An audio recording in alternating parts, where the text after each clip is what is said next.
हम इतिहास क्यों याद करते हैं? क्योंकि इतिहास से हमको ताकत मिलती है। बुरा वक्त कभी इतना बुरा हो ही नहीं सकता कि उससे बुरा ना हो, और बुरा वक्त इतना बुरा भी नहीं होता कि वो बुरा वक्त खत्म भी ना हो।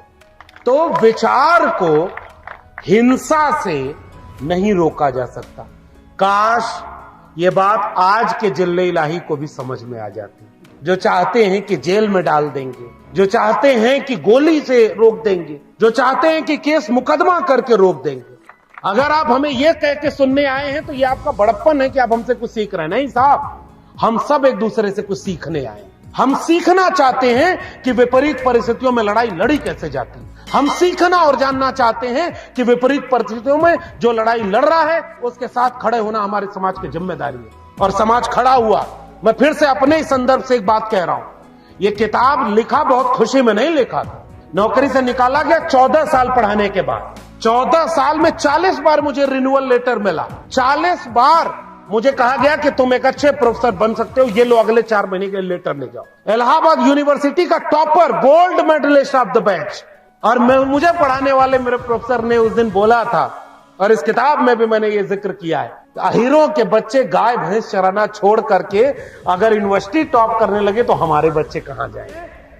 500 किताबों का संस्करण छपता है, और एक संस्करण बिक जाता है तो उसका प्रचार होता है कि एक संस्करण बिक गया 1 महीने में। 8000 किताबों का एक संस्करण छपा, और 30 दिन में लगभग 40,000 किताबें ये बिक चुकी है। तो ये मेरे समाज का मुझे दिया गया प्रेम है। मेरा समाज मेरी हिम्मत है। इस हिम्मत को जितना आप मजबूत करेंगे, उतना किसी आरएसएस और बीजेपी के सामने डरे और झुके बिना एक प्रोफेसर लक्ष्मण यादव तन करके खड़ा रहेगा, और आपकी आंख में आंख मिला करके कहेगा कि जालिम तानाशाहों के सामने न हम डरे हैं, न हम झुके हैं। बिरसा फुले अम्बेडकर पेरियार की लड़ाई को आगे बढ़ाते चलेंगे। एगो जंगल में बाघ और गधा झगड़ा करने लगे। अब कौन बाघ है कौन गधा है आप डिसाइड करिएगा। इसलिए गधावा कहने लगा कि घास काले रंग की है, बाघ कहने लगा कि अरे पागल है, घास हरे या दिख नहीं रही है। गधावा बोला कि नहीं नहीं घास काली है। बाघ बोला अरे नहीं भाई, घास हरी है दिख नहीं रहा, ऐसे कैसे तुम झूठ बोल सकते हो। उसने कहा नहीं पटकी पटका होगा। उसने कहा नहीं चलो राजा के यहाँ फैसला होगा। राजा वहां शेर बैठा हुआ था, शेर के पास दोनों बोले। बाघ जाकर बोला कि अरे राजा साहब, भाई गधावा कह रहा है कि घास काले रंग की है, गधा कह रहा है कि बिल्कुल घास काले रंग की है, बाघ झूठ बोल रहा है कि घास हरे रंग की। राजा दोनों को सुना और फैसला सुनाया, गधा सही कह रहा है, गधे को इनाम दिया जाए और बाघ को सजा दी जाए, 1 साल के लिए तुम जंगल छोड़कर कहीं चले जाओ। गधावा नाचते गाते मेरी झोपड़ी के भाग आज खुल गए, और जाते हुए चला गया। बाघ जाकर शेर से पूछा कि हुजूर ये कैसा अन्याय है, आप सामने देख रहे हो कि घास हरी है और आपने गधे को सही कह दिया और मुझे गलत, सजा मुझे दे दी। मेरा वाक्य सुनना मेरे लोगों। शेर ने कहा कि यह सजा इस बात के लिए नहीं है कि तुम गलत बोल रहे हो, घास हरी है ये मैं भी जानता हूं, सजा इस बात के लिए है कि अपना सारा काम छोड़कर तुम गधे से बहस कर रहे हो। मतलब अब तुम्हारे जीवन में केवल यही काम है कि गधावा से बहस करें कि घास काली है कि नीली। 85% बहुजन समाज के लोगों खोज लेना आप किस पर बहस करती है। मैं सबसे केवल ये गुजारिश कर रहा हूं, इस 50 दिन केवल एक ही बात, जहां जाऊंगा वही बोलूंगा। प्रोफेसर साहब हमने यही तय किया है, टू द पॉइंट। बचेंगे ना तो बिरसा फूले अंबेडकर पेरियार पर घंटों भाषण दे लेंगे, नहीं बचेंगे ना तो जय भीम बोलने के लिए भी पुलिस से परमिशन लेनी पड़ेगी। ये बात लिख करके रख लीजिए। ये कार्यक्रम भी आप नहीं कर पाएंगे, सीधी सी बात मेरी कहनी। और फिर केवल यही दोष देते रहिएगा कि फला पार्टी ने प्रमोशन में रिजर्वेशन का बिल फाड़ दिया था। आज तो उनको भी उसकी सजा मिल रही है ना भाई। फला पार्टी ने बहुजन को सर्वजन कर दिया था, उनको भी सजा मिल रही है। तो जिन्होंने गलती की उसकी सजा तो उन्हें मिल रही है। अब इसके आगे का रास्ता क्या होगा? केवल एक रास्ता है, जो संविधान विरोधियों को रोके आंख बंद करके उनका साथ दे दीजिएगा। मेरा केवल निवेदन इतना मानकर जाइएगा। बहुत धन्यवाद। और बहुजन समाज के एक दिवसीय सेमिनार, बहुजन समाज के सामाजिक संगठन Bhim army, Akhil Bharatiya Mangal Maitri Mahasangh, the Buddha international charitable trust, mission 78 Kanshiram वामसेव के संयुक्त तत्वावधान में आयोजित इस एक दिवसीय सेमिनार में आए हुए आप सभी सम्मानित लोगों का क्रांतिकारी इस्तकबाल करता हूं। जय भीम, जय मंडल, जय संविधान, इंकलाब जिंदाबाद करता हूं। सबसे पहले मैं इस बात के लिए खेद व्यक्त करता हूं कि मैं दरअसल कल नागपुर में था और बहुत देर से अभी प्रोफेसर साहब को यही बात मैं बता रहा था, वरना हम दोनों एक ही जगह से आए, साथ में आए होते और समय से आ जाते। लेकिन थोड़ा देर होने की वजह यही रही कि 3 बजे मैं घर पहुंचा रात में और फिर सुबह निकलने में और 1-2 काम में देर हुई। लेकिन चूंकि हमने एक वादा कर रखा था कि हम इस कार्यक्रम में जरूर शामिल होंगे और हमारे किसी और के वादे की गारंटी हो न हो, लेकिन अभी हम लोग चूंकि इतने बड़े नहीं हुए कि वादा करें और गारंटी निभाएं ना, इसलिए आज आपके बीच में थोड़ा देर से पहुंच पाए, इसके लिए मैं खेद व्यक्त करता हूं। और मंच पर बहुत सम्मानित लोग बैठे हुए हैं, सामने सभागार में भी बहुत सम्मानित लोग बैठे हुए हैं। बहुत सारे लोग अपनी बात रखे होंगे, मैं सुन नहीं पाया, लेकिन मैं उम्मीद करता हूं कि जैसे जब आयोजक ने फोन किया तो मैं नहीं जानता था कि कौन लोग हैं। बिल्कुल अपरिचित व्यक्ति फोन करके कहते हैं कि आपको इस कार्यक्रम में आना है, और हम लोगों के सामने खतरा यह भी होता है कि कौन बुला रहा है, कहां बुला रहा है, इसका बिल्कुल अंदाजा नहीं होता। लेकिन एक जोखिम उठाते हैं केवल इस नाम पर कि अभी कम से कम इस देश में संविधान इतना बचा है और भरोसा बचा है कि अगर कोई बाबा साहब डॉक्टर भीमराव अंबेडकर का नाम लेके बुला रहा है तो वो कोई धोखा देने वाला काम नहीं करेगा, वो अपना वैचारिक साथी ही होगा। इसलिए हम बिना सोचे इस तरह के आयोजनों में शामिल होते हैं। लेकिन मैं अच्छा होता कि समय से आता और तमाम वरिष्ठ लोग मंच पर हैं। मैं माता जी अभी कविता जब पढ़ रही थी तो उन्होंने एक इशारा कर दिया कि भाई देखो, इन सब चीजों में आप ये देख करके, उम्र देख करके कि हम लोग बुजुर्ग हो गए हैं, जोश कम है, ऐसा कतई नहीं। जोश असल में उम्र का होता भी नहीं, जोश तो विचारों का होता है जो हर उम्र में एक जैसा होता है, जो आपको इस मंच से देखने को मिला हो। तो मैं बहुत शुक्रिया अदा करता हूं। हालांकि जो प्रेम और स्नेह आपकी आंखों का है, आपके आशीर्वाद का है, इसके लिए कोई शुक्रिया शब्द कह देना एक औपचारिकता मात्र है, उसे हम वापस भी नहीं कर सकते। लेकिन आयोजक लोगों ने जो सम्मान दिया है, आप लोगों का है, इसे बस हिम्मत की तरह अपने साथ ले जाएंगे ताकि जो वैचारिक लड़ाई हम लड़ने की कोशिश कर रहे हैं उसमें आपकी ये सारी चीजें हिम्मत बन के हमारा साथ दें। तो बहुत शुक्रिया आप सबका। और अभी एक सज्जन ने हमें किताब दी, इसमें कविता पढ़ना चाहता हूं मैं। यहीं से 2-4 बातें कहूंगा, फिर हम सब लोग अपने प्रोफेसर रतनलाल सर को सुनेंगे। मैं जिस विश्वविद्यालय से निकाल दिया गया, अभी भी प्रोफेसर रतनलाल साहब उसी में रह करके ये लड़ाई आगे लड़ रहे हैं। और आपको पता होना चाहिए कि मैं तो ठेके पर था, एडहॉक प्रोफेसर था ना, कॉन्ट्रैक्ट पर, 4-4 महीने के लेटर पर। लेकिन प्रोफेसर रतनलाल परमानेंट है। और हम जब एक मंच पर होते हैं तो मैं एक बात बहुत ईमानदारी से कहता हूं, और ये सलीका हमें इस विचारधारा से मिला है कि हम लोग उसे विश्वविद्यालय में खड़े होकर जब ये दमदारी से नारा लगाए कि नहीं रहेंगे अब दबकर, बिरसा फूले अंबेडकर, और मनुवाद की छाती पर बिरसा फूले अंबेडकर, और 13 पॉइंट रोस्टर जैसी लड़ाई लड़ करके जीते, तो वो वही विश्वविद्यालय था जो एक जमाने में मंडल विरोधी आंदोलन का गढ़ हुआ करता था।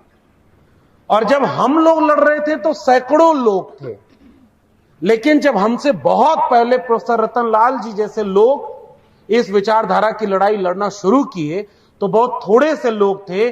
फिर भी बिना डरे हमारे पहले जो लड़ाई ऐसे प्रोफेसरों ने लड़ी, उसी का लाभ हम जैसों को मिला कि हम लोग उस लड़ाई को आगे बढ़ाने का काम कर रहे हैं। ये एक यात्रा है। तथागत बुद्ध ने जो मशाल जलाई वो उनके बाद बुझाने की कोशिश तो बहुत की गई ना। बहुत लोग चाहते थे कि उस वृक्ष को काट दें जिस वृक्ष के नीचे तथागत को ज्ञान प्राप्त हुआ, तो ये ज्ञान का रास्ता बंद हो जाएगा। कितने मुगालते में वो लोग थे।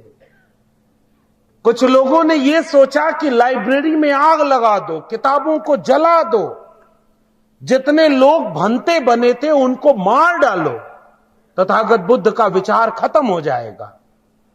लेकिन विचारों की ताकत यह होती है, व्यक्ति मरा करते हैं, विचार नहीं मरा करते। एक देश में रोकने की कोशिश की, दुनिया के कई देशों में तथागत बुद्ध का विचार फैल गया।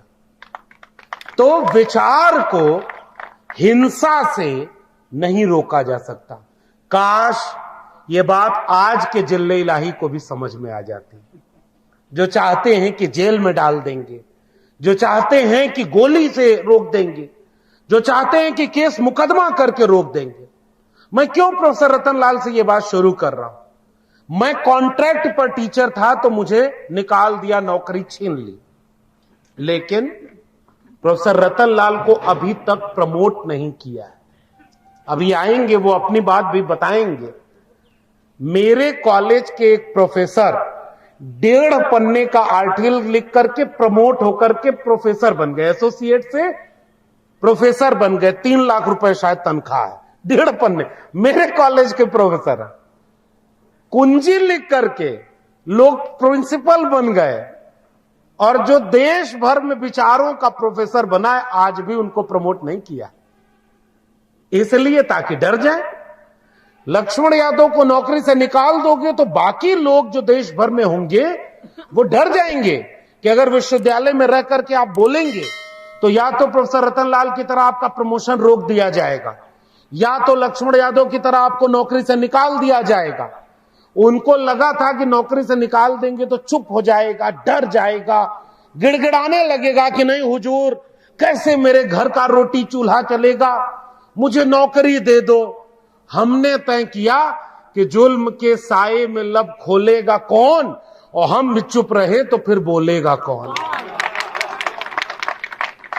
भाई एक बात बताओ, नौकरी छोड़ दी बाबा साहब भीमराव अंबेडकर ने।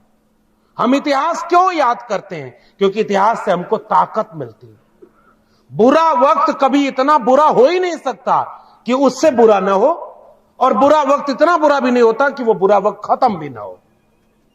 बाबा साहब अंबेडकर पढ़ने गए। मैं जब सीखता हूं, एक ओबीसी घर के लोगों को तो समझाने ही नहीं दिया गया। अभी जब दिनेश जी बोल रहे थे यहां खड़े होकर, मैं और लोगों को नहीं सुन पाया, लेकिन विचारधारा की लड़ाई कैसे लड़कर आगे बढ़ाई जाती है। आज जब ऐसे ओबीसी घरों के लोग इतनी शिद्दत से बहुजन विचारधारा को याद कर रहे हैं, तो हमें लगता है कि प्रोफेसर रतन लाल बार बार कहते हैं कि यह घटना नहीं संकेत है। मैंने एक किताब लिखी है, उसमें प्रोफेसर रतन लाल के इस वाक्य को भी लिखा है कि यह घटना नहीं संकेत है। नाम चूंकि सबके बदल दिए, क्योंकि किताब है ना, लिखित दस्तावेज है, तो हम कॉलेज का नाम वही नहीं रख सकते थे, हम लोगों का नाम, वरना मैं तो नाम लिख लिख कर बताता कि 1.5 पन्ने वाला प्रोफेसर कौन बन गया है, और 1,500 पन्ने लिख करके भी कोई एसोसिएट प्रोफेसर बना बैठा है। इसके पीछे का जनेऊ कनेक्शन क्या है, इसमें भी एक जनेऊ लीला वाला चैप्टर लिखा हुआ है। तो जो सोचते थे कि डर जाएगा, बोलेगा नहीं, उनको भ्रम था। हमने किताब लिख दी कि अब कोई पढ़ना चाहेगा तो प्रोफेसर की डायरी पढ़कर देखेगा कि इन विश्वविद्यालयों को कैसे आरएसएस के अड्डे में तब्दील कर दिया गया। और हमारी एक साथी है डॉक्टर रितु सिंह, वो अभी भी आंदोलन कर रही है। थोड़ा हमारे निकालने में और उसके निकालने में एक फर्क था। मुझे एक प्रक्रिया का पालन करके इंटरव्यू लेकर के बाहर कर दिया। उन्होंने नियम ही ऐसा बनाया है कि जिसका मन करेगा उसको रखेंगे। लेकिन डॉक्टर रितु सिंह को जातिवादी आरोप लगाकर, जातिवाद का शिकार करके, झूठे बच्चों से कंप्लेन करा करके, साजिश करके उसे नौकरी से निकाल दिया गया और वो आज भी लड़ रही है। तब मैंने अपनी किताब में एक चैप्टर लिखा है, गोबर गौशाला और डॉक्टर नीतू सिंह का आंदोलन। नाम बदलना पड़ा है क्योंकि मैं सीधे नाम अपनी किताब में नहीं लिख सकता। तो क्या है, विश्वविद्यालय आज देश के कहां पहुंचे हैं?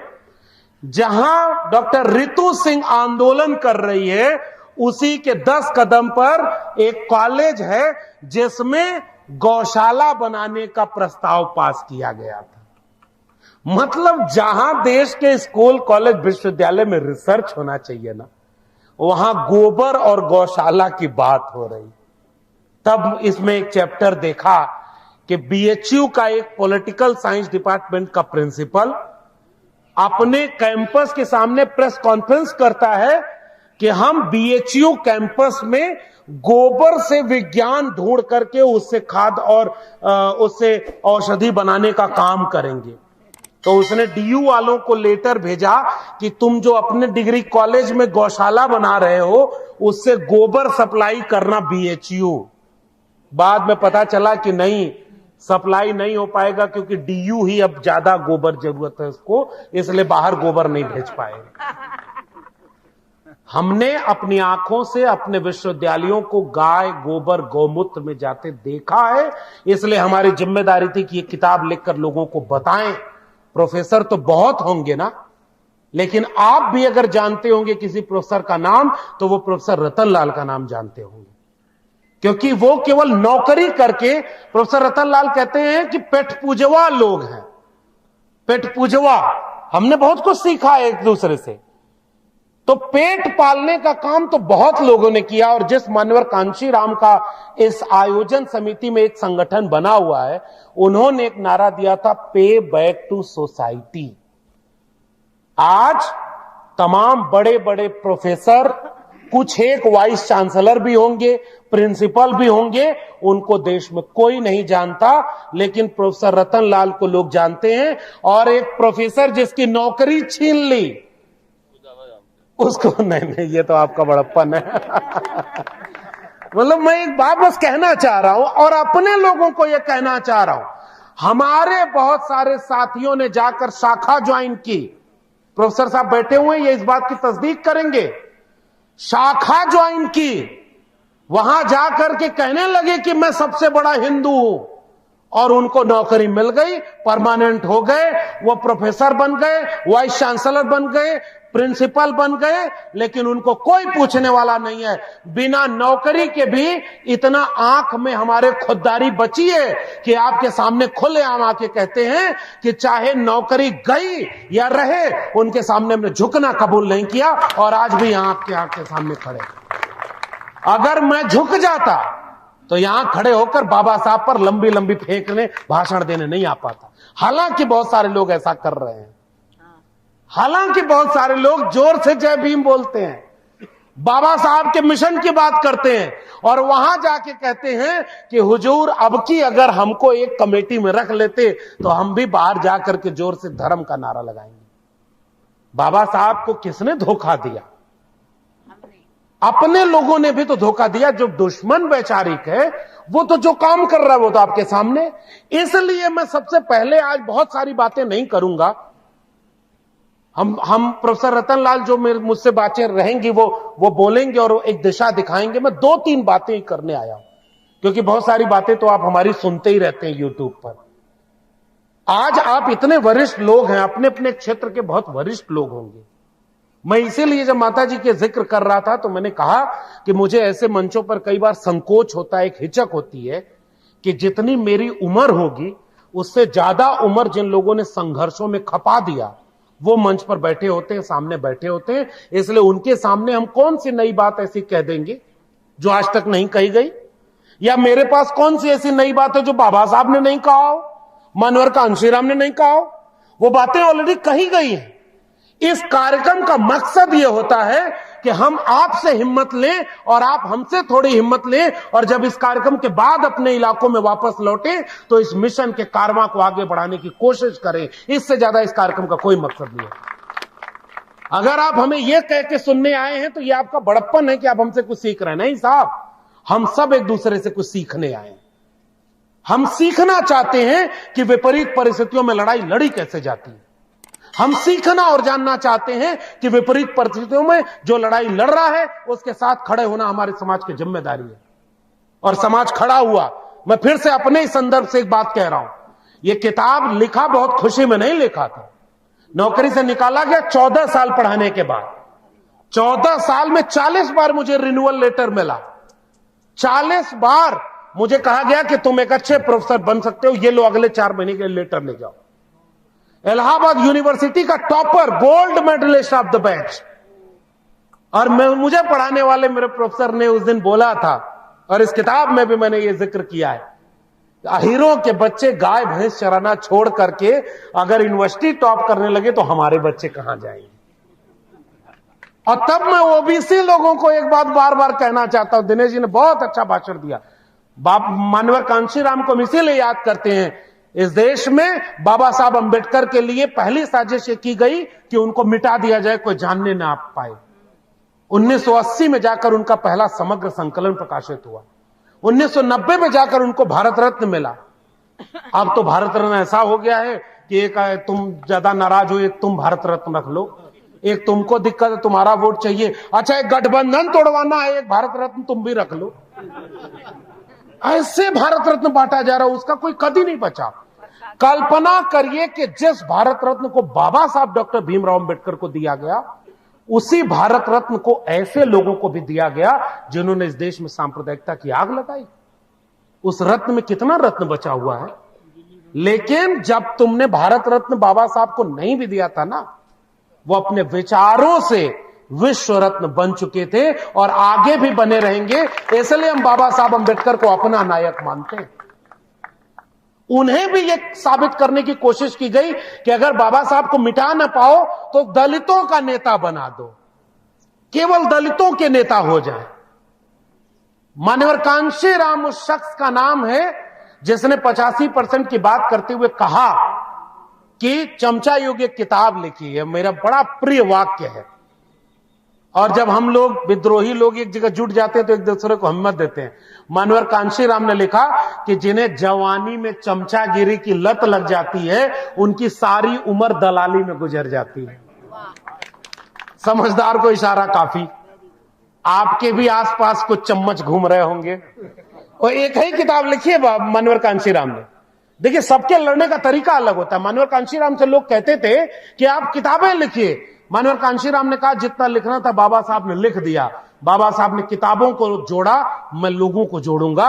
और एक ही जीवन में किताब लिखी, चमचा योग, और वो पर्याप्त है। जब जब आपको कुछ चमचे नजर आएंगे आगरा में खड़ा होना, तो थोड़ा इशारा आप भी समझिए कि आगरा से क्या क्या इतिहास जुड़ा हुआ है। प्रोफेसर रतनलाल का ट्वीट में देख रहा था, तो मैं वो वाला संदर्भ छोड़ दूंगा क्योंकि प्रोफेसर रतनलाल उसको विस्तार में बताएंगे कि इसी आगरा में बाबा साहब के सामने भी क्या हुआ और इसी आगरा में बाबा साहब ने क्यों कौन सी चेतावनी भी दी थी। लेकिन हमने चेतावनियां कहां मानी, बिखरते चले गए, लड़ते चले गए।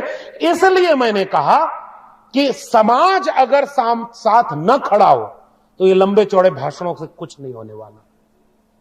मैं एक शुक्रिया अपने समाज का करना चाहता हूं कि जब मैंने बहुत अफसोस के साथ अपनी किताब लिखना शुरू किया और मैंने ये पूछा सवाल कि अगर इलाहाबाद यूनिवर्सिटी का एक व्यक्ति गोल्ड मेडलिस्ट हो, 14 साल दिल्ली विश्वविद्यालय में पढ़ाया हुआ हो, 14 बैच को उसने पढ़ाया, उसका एकेडमिक परफॉर्मेंस इंडिकेटर में 100 में 96 नंबर था, फिर कौन सी मेरिट तुम चेक कर रहे थे कि वो प्रोफेसर बनने लायक नहीं था? क्योंकि इंटरव्यू के बाद बोला गया कि लक्ष्मण यादव को नौकरी से निकालना है, बाकी आप जिसको मन करे उसको नौकरी से रख लो। ये मेरिट है। आरक्षण लागू हुआ तो उसी दिल्ली विश्वविद्यालय में नारे लगे थे कि मेरिट की हत्या नहीं सहेंगे। पुराने लोग, जितने वरिष्ठ लोग हैं, जानते होंगे आरक्षण विरोधी आंदोलन का गढ़ कौन था? दिल्ली विश्वविद्यालय। और 52 नंबर वाले को वहां पर परमानेंट कर दिया और 96 नंबर वाले को वहां से निकाल दिया। बताओ मेरिट की हत्या कौन कर रहा है? और इस किताब को आपको इसलिए भी पढ़ना चाहिए। अब तक जीवन में अपना प्रचार नहीं किया, लेकिन प्रोफेसर रतनलाल से बहुत कुछ सीखा है।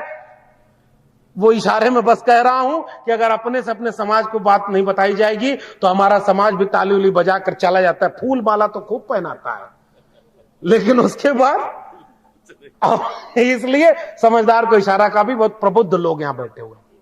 इस किताब को आप पढ़िए, ये कहने आपसे आया हूं। और इसलिए मत पढ़िए कि मेरी किताब है, बिकेगी तो मुझको कोई लाभ मिलेगा।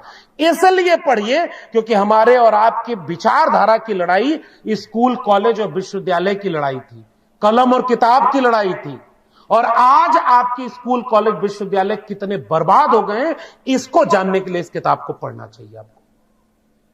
हमारे देश के विश्वविद्यालयों में भाई भतीजावाद बाहर, देश के प्रधानमंत्री कहते हैं परिवारवाद से लड़ना है। मेरे दिल्ली विश्वविद्यालय में कई प्रोफेसर ऐसे हैं जो संघ की शाखा में जाते हैं, अपने परिवार के दर्जनों लोगों को नौकरी दिलवा दिए, दर्जनों लोगों को नौकरी दिलवा दी। वो परिवारवाद नहीं है क्या? और इसलिए मैं आपसे सवाल करने आया हूं, 25 साल बाद, 50 साल बाद जब ये एजुकेशन इंस्टीट्यूशन बर्बाद हो जाएंगे ना, सरकारी स्कूल, सरकारी कॉलेज, सरकारी यूनिवर्सिटी अगर बर्बाद हो जाएगी ना, तो हमारे और आपके बच्चे 25-50 साल बाद पूछेंगे एक सवाल कि जब ये बर्बाद हो रहा था तब आप क्या कर रहे थे? सब तरफ सन्नाटा न हो, उस अगली पीढ़ी को एक किताब जरूर मिलेगी कि कोई प्रोफेसर अपनी नौकरी छीने जाने के बाद अपने समाज के बीच में जाकर अपने लोगों से यह आग्रह कर रहा था कि बचा सकते हो तो कलम और किताब को, स्कूल, कॉलेज, विश्वविद्यालय को बचा लेना। उसके लिए उसने प्रोफेसर की डायरी लिखकर आपको सौंप दी थी। पढ़ना ना पढ़ना आपकी जिम्मेदारी है। इसलिए क्योंकि अगर ये स्कूल, कॉलेज, विश्वविद्यालय न होता तो हम यहां नहीं होते। बाबा साहब ने यूं ही नहीं कहा था शिक्षा वो शेरनी का दूध है, उसे जो पिएगा दहाड़ेगा। आजकल लोग दहाड़ने लगे, इसलिए देश बेचने वालों ने शिक्षा बेच दिया है। हमारे आपके बच्चों को अच्छी शिक्षा नहीं मिलेगी। आगरा में पता लगाओ आप सरकारी स्कूल कैसे हैं और उन सरकारी स्कूलों में किनको घरों के बच्चे पढ़ने जाते हैं। और अगर आपकी जेब में पैसा है तब आपके बच्चे अच्छे कॉन्वेंट स्कूल में पढ़ने जाएंगे। बताओ, आप कॉन्वेंट स्कूल में कोई आरक्षण लागू है क्या? प्राइवेट यूनिवर्सिटी में कोई आरक्षण लागू है क्या? शिक्षा अगर बिक गई तो कोई आरक्षण मिलेगा क्या? तो आधा आरक्षण तो अपने आप खत्म, आधा संविधान अपने आप खत्म। कौन सी लड़ाई हम लड़ रहे हैं जिसमें सब कुछ खत्म हो रहा है और हम जोर से जय भीम, जय मंडल, जय पेरियार सब बोल रहे हैं? क्योंकि हम बिखरे हुए। ये कहानी इसलिए अपने से, अपने जेब के खर्चे से अगर इस किताब को गांव-गांव पहुंचा सकते हैं तो पहुंचाइएगा, ताकि लोग पढ़कर जाने कि स्कूल, कॉलेज, विश्वविद्यालय के अंदर कितना खतरनाक खेल खेला जा रहा है। और आधा मेरे समाज ने प्रेम और प्यार दिया। प्रोफेसर रतनलाल बैठे हैं, 500 किताबों का संस्करण छपता है और एक संस्करण बिक जाता है तो उसका प्रचार होता है कि एक संस्करण बिक गया एक महीने में। 8000 किताबों का एक संस्करण छपा और 30 दिन में लगभग 40,000 किताबें ये बिक चुकी हैं। तो ये मेरे समाज का मुझे दिया गया प्रेम है। मेरा समाज मेरी हिम्मत है। इस हिम्मत को जितना आप मजबूत करेंगे उतना किसी आरएसएस और बीजेपी के सामने डरे और झुके बिना एक प्रोफेसर लक्ष्मण यादव तन करके खड़ा रहेगा और आपकी आंख में आंख मिला करके कहेगा कि जालिम तानाशाहों के सामने न हम डरे हैं न हम झुके हैं। पीरसा फुले अंबेडकर पेरियार की लड़ाई को आगे बढ़ाते चलेंगे। लेकिन यह जिम्मेदारी अब आपकी है। आप अगर अपने लड़ने वालों के साथ नहीं खड़े हो सकते, केवल यह देखने के लिए कि प्योर अंबेडकराइट है कि नहीं, प्योर है कि नहीं, रोज तो हम प्योर चेक कर रहे हैं। अभी जैसे मंच पर एक बहुत वरिष्ठ साथी ने बोल दिया ये दोनों पार्टी वाले सब बर्बाद हैं, तो फिर अभी आपका गांव वाला पूछेगा वोटवा किसको दे, तब क्या बताइएगा? वोट तो देना पड़ेगा ना भाई। अब वोट उसको देंगे जो हरा नहीं पाएगा। तो 2024 में उसके आदमी ने घोषणा कर दी है 400 पार की सीट चाहिए, क्योंकि संविधान बदलने के लिए 400 पार की सीट होनी चाहिए। संविधान बदलवा लेंगे केवल इसलिए कि हमारे आदमी में भी इस कमी थी। मुझे लग रहा है कि बहुत वक्त खराब है और ये दूसरी और आखिरी बात कह के जा रहा हूं, बहुत विवाद का भी समय नहीं है, प्योर देखने का भी समय नहीं है। कब डिसाइड कौन करेगा कि कौन कितना प्योर है? बिल्कुल सही बात है। आज आपको यह निर्णय लेना है कि जो संविधान बदलने की बात करता है उसे सत्ता में आने से कैसे रोकें, वरना आने वाली पीढ़ियों को आप ये समझा ही नहीं पाएंगे कि वो संविधान इसलिए बदल लिया गया क्योंकि हम आपस में एक दूसरे को प्योर खोज रहे थे। सीधा सा मेरा कहना है, बचेंगे ना तो एक दूसरे से आपस में समझौता करके लड़ लेंगे कि ओबीसी ने गलत किया, कि दलित ने गलत किया, कि फला पार्टी ने गलत किया, कि फला नेता ने गलत किया। जब कोई बचेगा ही नहीं तो गलती किसकी गिनाओगे? मारे जाएंगे तो सारे मारे जाएंगे, ये बात याद रखिएगा। मुसलमानों के घरों पर बुलडोजर चला तो दलितों पिछड़ों को लगा कि हमारे घर पे तो आ नहीं रहा, हमको क्या जरूरत है बोलने की। बताइए कितने लोग उनका बुलडोजर के सामने खड़े हुए थे? आपको नहीं दिख रहा था कि उनका मुसलमान होने की वजह से उनको प्रताड़ित किया जा रहा था? बताइए, आपको याद नहीं है? किसी के घर में फ्रिज में क्या रखा था इसको चेक करके सरेआम लिंचिंग करके मार दिया गया। हम और आप बोले क्या? फिर कल जो दलितों पर आया तो ओबीसी क्या कर रहा था? और जब ओबीसी पे आएगा तो बोलेगा कौन? किसान वहां लड़ रहे हैं तो कितने दलित पिछड़े आदिवासी संगठन, भले ही लड़ाई में 10 में 5 बातें हमारी मतभेद वाली हो, लेकिन 5 जगह अगर हमारी लड़ाई एक है तो बताइए एक होने का वक्त है कि नहीं है? और अगर इतनी विपरीत परिस्थिति में भी आप एक नहीं हो सकते तो हमें नहीं उम्मीद है कि खुद अगर बाबा साहब यहां लौट कर आ जाएं तब भी आप एक नहीं होगे, तब भी आप कहोगे ओरिजिनल मामला नहीं है। मैं इसलिए कोई और इधर उधर की बात करने की बजाय टू द पॉइंट बात करना चाहता हूं। 50 दिन अगले जो बचे हैं ना, ये बहुत कुछ डिसाइड करने वाले हैं और हमने भी ये तय किया, न्यूनतम सहमति पर अधिकतम एकता बनाने का दौर है ये। अधिकतम सहमति नहीं हो पाएगी भाई। जमीन पर जाएंगे तो रोज लड़ाई दलित की दलित से है, ओबीसी की ओबीसी से है, रोज तो हम आपस में लड़ रहे हैं। सच सच बताइएगा, आयोजक लोग जितने हैं यहां, आपके कितने संगठन ऐसे हैं जो आपस में नहीं लड़ते हैं? पता हमको भी है क्योंकि हम भी यहां आ रहे थे तो हमें भी बहुत लोग फोन करके बताते हैं। अब छोड़ दीजिए, मैं इसको बढ़ाने के लिए ये बात नहीं कह रहा हूं। अलग अलग लोग हैं, जहां 4 बर्तन होंगे तो टकराएंगे।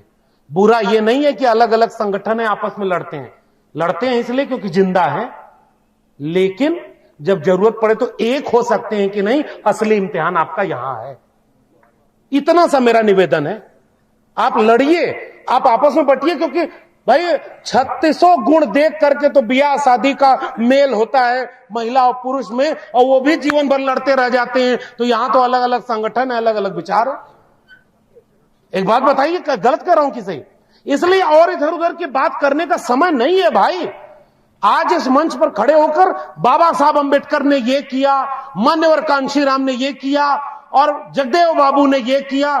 बहुत ज्ञान है मेरे पास, अहंकार में नहीं बोल रहा हूं, पढ़ा हूं इसलिए बोल रहा हूं, लेकिन उन्होंने तो बहुत कुछ अच्छा किया। इस मंच पर वही गिनाते रहे, हमने और आपने क्या किया, इस पर बात कब होगी? सीधा सा सवाल मेरा यही है। उन्होंने तो बहुत अच्छा किया, तब तो हम यहां खड़े हैं, वरना यह समाज में खड़े भी होने नहीं देता था। आज डॉक्टर लक्ष्मण यादव यहां खड़ा है तो इसलिए खड़ा है क्योंकि इस देश में भारत का संविधान और मंडल कमीशन लागू था। अगर ये 2 चीजें नहीं होती तो मैं कहीं आजमगढ़ में गाय भैंस चरा रहा होता, खेत में काम कर रहा होता। एक लाइन में समझदार को इशारा काफी। और वो भारत का संविधान और मंडल कमीशन अगर बदल जाएगा तो मेरे बाद वाली आने वाली पीढ़ी वही खेत में मजदूरी करेगी, वही गाय भैंस चराएगी, लेकिन उसकी अपनी गैया भैंसिया भी नहीं होगी, वो भी किसी पूंजीपति की होगी, वो वहां मजदूरी कर रहा होगा। बताइए गलत कर रहा हूं कि सही? ये पुराने जितने लोग बैठे हैं, जितनी सरकारी नौकरी आप लोगों के जमाने में मिली, अब नहीं मिल रही है क्या? एक भी नहीं। पर कितनी वैकेंसी आई उत्तर प्रदेश में? ऐसी सरकार वीक है कि हर परीक्षा का पेपर लीक है। इतना बड़ा एक मुख्यमंत्री यहां बैठा हुआ और वहां एक प्रधानमंत्री बैठा हुआ। भाई राजनीति में आपको पूरा हक है कि आप कहो अब की बार 400 पार, लेकिन इस चोरिया जो पकड़ाई है, इस पर जवाब कौन मांगेगा कि इस हाथ दो और उस हाथ लो, तुमको ईडी सीबीआई भेज देंगे, तुम इतना चंदा दो और इतना ठेका लो। खुलेआम हमारा और आपका माल लूट गया, फिर भी हम अगर एक ना हो पाए तो क्या होगा? कुछ बचा है इलेक्टोरल बॉन्ड के आने के बाद? और वहां जाके वहां क्या किस्सा कह रहे हैं? हमारे लोग भटक गए, हमें पता ही नहीं कि दुश्मन कितना ताकतवर हो गया। लेकिन हम आज तक तो यही कहते रहे साहब 85% हम हैं। कहां, किस जगह में 85% एक होते तो इतना छोटा कार्यक्रम होता? मैं एक सवाल पूछ रहा हूं, इसका मतलब 85% बटे हुए हैं। जितनी सुरक्षित सीटें हैं, आज की तारीख में सबसे ज्यादा दलित पिछड़े सांसद किस पार्टी के पास हैं? संविधान विरोधी पार्टी के पास है कि नहीं? हमारे आपके लोग वहां चले गए कि नहीं? कुल्हाड़ी में लकड़ी किसकी लगी है और लकड़ी जंगल को दिखा करके कुल्हाड़ी का साथ दिया जा रहा है। और हम लोग गलत जगह पे भटके हुए हैं, रोज पॉलिटिकल पार्टी बन रही। एक वो कहानी एक दो सुना के फिर बात खत्म करूंगा, फिर प्रोफेसर साहब को सुनेंगे हम लोग। दो कहानी सुनाऊंगा बस, दो। मैं थोड़ा भोजपुरी इलाके का हूं, ये ब्रज का इलाका है, आगरा मोहब्बत का शहर है। यहां पर लोग मोहब्बत की बात करते हैं। एक शहंशाह ने बनवा के हंसी ताज महल हम गरीबों को दिया, मोहब्बत की निशानी दी है। जब एक कवि ने ये कविता लिखी ना कि हम गरीबों को मोहब्बत की निशानी दी है, तो दूसरा एक जनता का कवि था, उसने कविता लिखी कि एक शहंशाह ने बनवा के हंसी ताजमहल, हम गरीबों की मोहब्बत का उड़ाया है मजाक। यही लड़ाई विचारधारा की, इसलिए हमारी लड़ाई विचारधारा की है। और किस असली मुद्दे पर टिके रहना हमारा इम्तिहान का वक्त है। एगो जंगल में बाघ और गधा झगड़ा करने लगे। अब कौन बाघ है कौन गधा है आप डिसाइड करिएगा। इसलिए गधावा कहने लगा कि घास काले रंग की है, बाघ कहने लगा कि अरे पागल है, घास हरे है, दिख नहीं रही है। गधावा बोला कि नहीं नहीं घास काली है। बाघ बोला अरे नहीं भाई घास हरी है, दिख नहीं रहा है, ऐसे कैसे तुम झूठ बोल सकते हो। उसने कहा नहीं पटकी पटका होगा। उसने कहा नहीं चलो राजा के यहां फैसला होगा। राजा वहां शेर बैठा हुआ था, शेर के पास दोनों बोले। बाघ जाकर बोला कि अरे राजा साहब हाय गधावा कह रहा है कि घास काले रंग की है, गधा कह रहा है कि बिल्कुल घास काले रंग की है, बाघ झूठ बोल रहा है कि घास हरे रंग की। राजा दोनों को सुना और फैसला सुनाया, गधा सही कह रहा है, गधे को इनाम दिया जाए और बाघ को सजा दी जाए, 1 साल के लिए तुम जंगल छोड़कर कहीं चले जाओ। गधावा नाचते गाते मेरी झोपड़ी के भाग आज खुल गए और जाते हुए चला गया। बाघ जाकर शेर से पूछा कि हुजूर ये कैसा अन्याय है, आप सामने देख रहे हो कि घास हरी है और आपने गधे को सही कह दिया और मुझे गलत, सजा मुझे दे दी। मेरा वाक्य सुनना मेरे लोगों। शेर ने कहा कि यह सजा इस बात के लिए नहीं है कि तुम गलत बोल रहे हो, घास हरी है ये मैं भी जानता हूं, सजा इस बात के लिए है कि अपना सारा काम छोड़कर तुम गधे से बहस कर रहे हो। मतलब अब तुम्हारे जीवन में केवल यही काम है कि गधावा से बहस करें कि घास काली है कि नीली। 85% बहुजन समाज के लोगों खोज लेना आप किस पर बहस करते हो। असली मुद्दे पर अगर बहस नहीं किया तो आपका माल लुटा जाएगा और फिर यही हिसाब किताब करते रह जाएंगे। कौन सी पॉलिटिकल पार्टी ने कितना किसको टिकट दिया, बहुजन विरोधी हो गई। किस पार्टी ने हमारे मन के नेता को टिकट नहीं दिया, बहुजन विरोधी हो गई। फला पार्टी का नेता वो काम कर दिया, बहुजन विरोधी हो गया। सारे नेताओं को आपने बहुजन विरोधी कर दिया, वोट डालने कहां जाओगे? मेरा एक सवाल का जवाब दे देना। अगर कई चुनाव देश में लड़े जाते हैं किसी को जिताने के लिए, 2024 का चुनाव लड़ा जा रहा है किसी को जीतने से रोकने के लिए। केवल मैं यही आग्रह कर रहा हूं, जो उन संविधान के बदलने वालों को रोक सकता है उन्हें ही आप वोट दीजिएगा। इशारे में केवल इतनी बात कहूंगा क्योंकि ये राजनीतिक मंच नहीं है, ये एक वैचारिक मंच है। अभी अगर ये संविधान बदल गया, और 2-3 एग्जाम्पल देकर के कि संविधान बदल कहां रहा है गांव में जाके समझाने की जरूरत है। गुजरात के मुख्यमंत्री से जब चले थे प्रधानमंत्री बनने तो कहे थे ना ओबीसी मां का बेटा हूं, 14 में ओबीसी मां का बेटा बोले, 19 में बोले अति पिछड़ी मां का बेटा हूं, और जब 24 आते आते ये हुआ कि जाति जनगणना करवाकर सबको सबका हिस्सा दे दीजिए, तो कहे जातियां होती ही नहीं है, जाति केवल गरीब और अमीर की होती है। ये धोखा दिख रहा है कि नहीं इस देश के ओबीसी लोगों को? जब आप अपना हक मांग रहे हैं तो ओबीसी बदल गया। आज तक कोई ओबीसी ऐसा हो सकता है क्या विचारधारा से, जो 10 साल इतने बड़े पद पर रहने के बाद एक बार भी मंडल कमीशन का नाम न ले? ईडब्ल्यूएस आरक्षण, जिसको प्रोफेसर साहब कहते हैं सुदामा कोटा, उसको देने के लिए देश में कोई आंदोलन नहीं हुआ था ना। मंडल कमीशन की रिपोर्ट कहती है कि 52% आबादी को 52% आरक्षण मिलना चाहिए, लेकिन सुप्रीम कोर्ट ने कहा कि 50% की लिमिट है, इसलिए आरक्षण की सीमा बढ़ा नहीं सकते। 10% आरक्षण जिस दिन लागू हुआ, लिमिट टूट गई ना। अगर देश में ओबीसी प्रधानमंत्री है तो आज ही क्यों नहीं घोषणा करता कि 52% आबादी ओबीसी को 52% रिजर्वेशन देंगे, तब हम मानते थे कि तुम ओरिजिनल ओबीसी हो, वरना हम कहते रहेंगे कि तुम फेक ओबीसी हो। इसलिए क्योंकि हमने हमारे ओबीसी लोगों को पता ही नहीं, ओबीसी को बांट दिया, बड़ जात बतियौला से या छोट जात लतियौला से। गांव में कहानी आप लोगों के यहां भी जातिवाद तो खूब चलता होगा भाई। अहिर गणरिया कुर्मी चोर धर सारे का टंगरी तोर, भूल गए क्या इतिहास? अब अहिर गणरिया कुर्मी, अहिर का ताकतवर ओबीसी में कौन जाती है, कुर्मी से ताकतवर कौन जाती है? तो सबसे ताकतवर को अगर इतनी खराब गाली दी गई तो बाकी लोगों की हालत क्या होगी? कामयाब क्यों है वो इसलिए पता है, क्योंकि उन्होंने अहिर कुर्मी 2-4 जातियों को दुश्मन बनाकर पेश कर दिया और नीचे वाली जातियों का वोट लेके चले गए। हमारे लोगों ने भी गलती की कि हमारे लोग नीचे वाले लोगों को जोड़ नहीं पाए। नीचे जब मैं कह रहा हूं तो संख्या में कम की बात कर रहा हूं, कोई ऊंचा नीचा की बात नहीं। दिनेश जी ने अभी बहुत शानदार बात कही कि छोट जात ऊंच जात बड़ी जात छोटी जात तो नहीं होता। इसलिए ये बात अगर हम गांव में आसान भाषा में लोगों को समझा पाए ना, तभी इस कार्यक्रम का मतलब है। इतना पैसा खर्च करके आयोजक जानते होंगे, इस आयोजन समिति के लोग जानते होंगे, 2 रुपया चंदा आज किसी से मांग लीजिए तो कोई जेब से निकालने को तैयार नहीं। लेकिन वो जो कथा सुनाने वाले का कह रहे थे ना, वहां जाके उधार मांग के दे देंगे। कथा में अगर भगवान नाराज हो गए तो क्या होगा? कोनो बाबा साहब नाराज होते हैं क्या? इसलिए क्योंकि लोग सहयोग बहुत कम करते हैं। मंच पर इतने लोग बैठे हैं, 2 आदमी भी अगर भाषण नहीं दे पाएगा तो निकलते ही जाके कहेंगे कार्यक्रम बहुत खराब था, बड़ा गड़बड़ है, समाज का कुछ नहीं होगा। और जो भाषण दे लेगा, जैसे मेरी तरह आप इतना सम्मान दे रहे, मैं निकलूंगा तो कहूंगा वाह क्या बढ़िया कार्यक्रम था। हम तो इतने छोटी छोटी चीज में खुश और नाराज हो जाते हैं ना।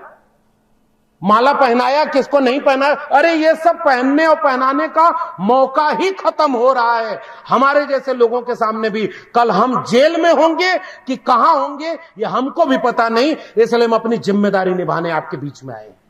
इस माला से हमें खुशी नहीं मिलने वाली। आप ये शॉल ये माला पहनाना बंद कर दीजिए। अब किताब लेकर के और विचार लेकर के गांव गांव चलिए साहब।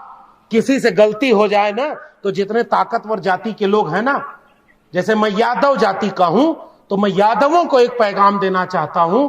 आज जितने भी यादव अगर संविधान को मानने वाले हैं ना, उन यादवों को एक काम करना चाहिए, हर शाम को अपने से जिसको वर्ण व्यवस्था में कहा गया है कि वो तुमसे छोटा है, उसके घर पे जाओ, अपना गुड़ भेली लेकर जाओ, पानी और खाना साथ में खाओ और कहो कि आप हमारे बड़े हैं, कंधे पर बिठाकर उनको आगे करो और आप 2 कदम पीछे हो जाओ, तब आप बड़े बनोगे और तभी आप बचोगे।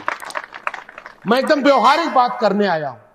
अगर आपको यह भ्रम रहेगा कि हम यादव हैं, हमारी आबादी तो 10% 12%, हमें कौन मारेगा? मुख्यमंत्री यादव थे, जब मुख्यमंत्री की कुर्सी गई तो गंगा जल से घर धुलवाया था। आज भी उनको ये बात याद रहती है। जब मुख्यमंत्री का अपमान करने में उनको देर नहीं लगी तो गांव में किसका अपमान करने में उनको समय लगेगा? इसलिए जो सबसे ज्यादा अपने को ताकतवर समझते हैं ना, उनकी जिम्मेदारी ज्यादा है। अगर दलित समाज की बात करेंगे तो उसमें जितने जाटव लोग हैं, अब जिम्मेदारी उनकी है। आप सच सच बताइए कि नीचे वाले लोग उधर वोट दे रहे हैं कि नहीं? हमारे लोग किधर वोट दे रहे हैं? और हमारे लोग वोट न दें तो 36-35% पे वो चुनाव जीत जाएंगे क्या? इसलिए उनके काम पर लगा दिया गया है। कई बाबा घूम रहे हैं बाजार में, पर्चा बना रहा है, कोई वो रुद्राक्ष बांट रहा है। हमारे घर की महिलाएं, इतना बड़ा मंच है, दादी न बैठी होती तो केवल पुरुष बैठे हैं। ये कौन सा क्रांति हो रही है यहां पर? ये सारे पुरुष लोग अपने अपने घर की महिलाओं को नहीं लेके आए, तो वोट महिला कहां देगी आपको पता चलेगा? आधा तो ईवीएम गड़बड़ करेगी। जिल्ले इलाई एक दिन परीक्षा पर चर्चा विद्यार्थियों पर भाषण दे रहे थे, तो एक विद्यार्थी से पूछा उन्होंने कि बताओ बेटा तुम्हें सबसे कठिन पेपर कौन सा लगता है? तो बच्चा शरारती था, देख के बोला बैलेट पेपर। डर तो उनको भी लगता है। जिसके पास ईवीएम है, जिसके पास इलेक्टोरल बॉन्ड का करोड़ों अरबों रुपया चंदा है, जैसे ही चुनाव शुरू होगा वो पैसा बांटेगा कि नहीं बांटेगा? हर एक आदमी को पेड वर्कर बना के आपके गांव में रोज घुमा रहा है कि नहीं घुमा रहा? हम और आप क्या कर रहे हैं? हमारे पास न पैसा है, हमारे पास न ईवीएम है, हमारे पास न पुलिस प्रशासन है, हमारे पास न बाबा है जो घर में प्रवचन करके वोट उधर देते हैं कि भारत का संविधान बदलना है और हिंदू राष्ट्र बनाना है। बताओ ये बाबा का काम है? ये सारे बाबा तो उस पार्टी का एजेंट बना हुआ है। तो सब कुछ उनके पास है, हमारे पास क्या है? कुछ भी नहीं। केवल एक रास्ता है। आखिरी वाक्य कह के जा रहा हूं। ये किताब किसी सज्जन ने लिख के भेजी। ऐसे किताब जो विचारों को एक करके जाने की बात करती है। मैं सबसे केवल ये गुजारिश कर रहा हूं, इस 50 दिन केवल एक ही बात, जहां जाऊंगा वही बोलूंगा। प्रोफेसर साहब हमने यही तय किया है, टू द पॉइंट। बचेंगे ना तो बिरसा, फूले, अंबेडकर, पेरियार पर घंटों भाषण दे लेंगे। नहीं बचेंगे ना तो जय भीम बोलने के लिए भी पुलिस से परमिशन लेनी पड़ेगी। ये बात लिख करके रख लीजिए। ये कार्यक्रम भी आप नहीं कर पाएंगे, सीधी सी बात मेरी कहनी। और फिर केवल यही दोष देते रहिएगा कि फला पार्टी ने प्रमोशन में रिजर्वेशन का बिल फाड़ दिया था। आज तो उनको भी उसकी सजा मिल रही है ना भाई। फला पार्टी ने बहुजन को सर्वजन कर दिया था, उनको भी सजा मिल रही है। तो जिन्होंने गलती की उसकी सजा तो उन्हें मिल रही है। अब इसके आगे का रास्ता क्या होगा? केवल एक रास्ता है, जो संविधान विरोधियों को रोके, आंख बंद करके उनका साथ दे दीजिएगा। मेरा केवल निवेदन इतना मानकर जाइएगा। आपने आयोजन में बुलाया, मुझे अभी तुरंत कहीं निकल के जाना है, लेकिन मैं बैठकर सुनूंगा, कार्यक्रम खत्म होने के बाद जाऊंगा। लेकिन गुजारिश केवल यही है और वादा रहेगा, हम और प्रोफेसर साहब दोनों लोग रहेंगे, फिर आएंगे और इस क्रांति की मिसाल को जलाएंगे। लेकिन शर्त यह है कि 24 में संविधान विरोधियों को दिल्ली आने से रोक दीजिएगा। फिर मिलेंगे। बहुत बहुत धन्यवाद। जय भीम, जय मंडल, संविधान जिंदाबाद, उल गुलाम जिंदाबाद, इंकलाब जिंदाबाद।